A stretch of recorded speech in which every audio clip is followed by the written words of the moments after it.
everybody! Today we are fixing the easy anti-cheat not installed error on our Steam games. This usually happens when the game's anti-cheat service is not installed properly. So let's just dive right in and fix it. Open up your Steam application for that and go to the library section here. From your library, you can right click on the game that is giving the error. And once you click on it, go to properties.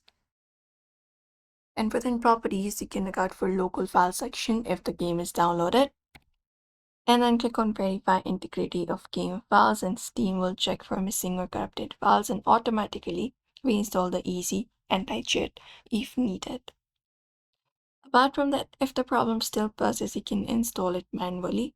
So you can go to your game's installation folder, open up your file manager, go to this PC, and go to your C drive or G drive, and after there go to the program files into 86 and find the Steam from here and look out for Steam apps,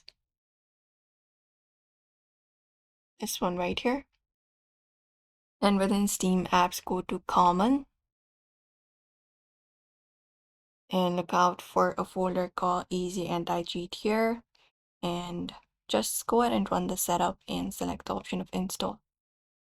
Sometimes you also need an administrator permission, so you can right click on Steam shortcut and look out for one as administrator option and close Steam, then just go over and try launching the game again. Apart from that, update your Windows and drivers. So make sure your Windows is up to date. You can go to your settings for that and look out for Windows update and check if there is any update available or not. And also update your drivers. Outdated drivers can cause interference with the game services like easy anti-cheat. So go over to your device manager for that. And within your device manager, look out for your adapter or drivers and right click on it and select the option of update driver and update it. And that is it. If none of the above steps work, you can install the game and reinstall it. That should ensure the easy anti-cheat getting installed properly during the fresh install. And that's it.